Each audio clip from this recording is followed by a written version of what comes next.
Bienvenue dans notre service des grossesses à risque. Si aujourd'hui vous êtes hospitalisé, c'est que votre grossesse ne se déroule pas comme prévu. Cette hospitalisation peut entraîner quelques bouleversements ou désagréments chez vous, future maman. Tout d'abord du stress lié à cette hospitalisation inattendue ou lié au diagnostic, de l'anxiété face à cette nouvelle situation et des appréhensions pour le futur de votre bébé pourraient perturber votre sommeil. Il peut y avoir aussi un sentiment de solitude ou d'isolement, une impression de dépendance par rapport aux soignants et un manque d'intimité peut être ressenti. Cette hospitalisation touchera également la personne qui partage votre vie et vos proches.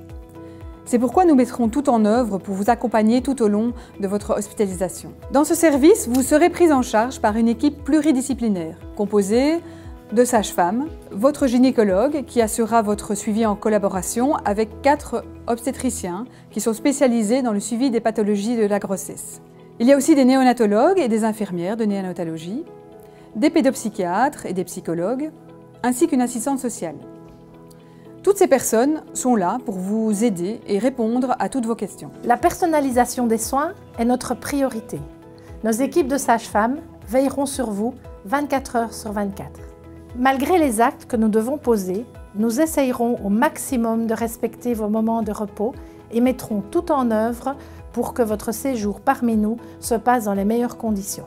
Voici comment se déroule la journée dans notre service. De 7 à 8, il y a l'arrivée de l'équipe de jour. Transmission du rapport de nuit. De 8h à 9h, nous distribuons votre petit déjeuner. De 9h moins quart jusqu'à midi, votre sage-femme de référence viendra dans votre chambre pour les différents soins et actes à poser, comme la prise de vos paramètres, la tension, la température. Elle mettra aussi votre monitoring fœtal pour surveiller le rythme cardiaque de votre bébé et le tonus de l'utérus. Des examens complémentaires prescrits par le gynécologue, comme une prise de sang, des frottis, une culture d'urine. Une échographie peut être aussi programmée durant la journée. À midi, nous distribuons le repas. De 14 à 16 heures, la sage-femme revient dans votre chambre pour continuer vos soins. Les visites sont autorisées de 15h à 20h.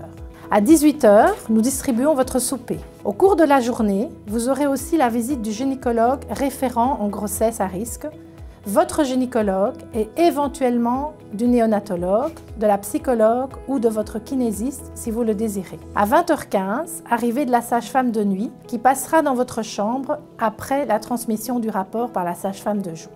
Si vous le souhaitez, une personne peut rester près de vous 24 heures sur 24. Un lit accompagnant est prévu pour les chambres seules uniquement, au prix de 22 € la nuit. Une réunion médicale pluridisciplinaire est organisée tous les lundis midi.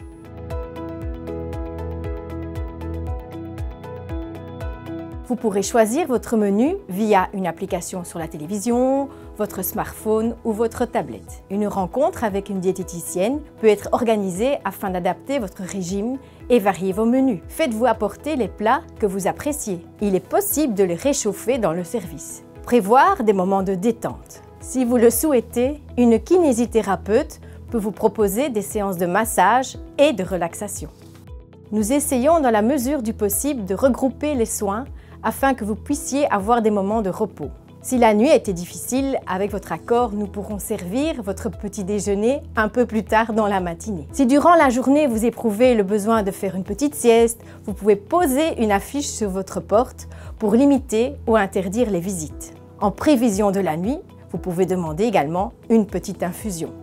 Votre médecin ou le responsable du service, les sages-femmes, sont là pour vous écouter et répondre à vos questions. Pour un accompagnement plus ciblé, une équipe de psychologues est à votre disposition. Parlez-en à votre sage-femme qui organisera un rendez-vous. Nous pouvons faire appel à un néonatologue pour répondre à vos questions spécifiques sur la prématurité. La visite du centre néonatal peut se faire afin d'apprivoiser ce milieu inconnu. Il est important aussi de se préparer à l'accueil de votre bébé. Les sages-femmes peuvent répondre à vos questions et vous préparer à cette fabuleuse rencontre. Pour le choix de l'alimentation de votre bébé, vous pouvez aborder la question avec les sages-femmes, la consultante en lactation, le néonatologue, votre gynécologue, le gynéco du service qui passe quotidiennement dans votre chambre.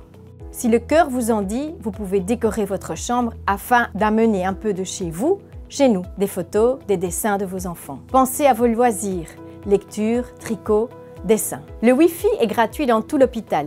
L'utilisation d'un ordinateur, d'une tablette ou d'un GSM est autorisée, mais attention de ne pas les tenir à proximité de votre ventre en raison des ondes électromagnétiques. Le jour de votre sortie, la sage-femme pratiquera un dernier monitoring et votre médecin passera dans votre chambre pour vous donner les prescriptions éventuelles ou un certificat. La sage-femme organisera aussi avec vous les prises de rendez-vous si nécessaire. La sortie est prévue aux alentours de 14 h, au plus tard. N'oubliez pas de reprendre votre feuille de liaison, le thermomètre, les sangles de monitoring, ainsi que votre chargeur GSM que tout le monde oublie.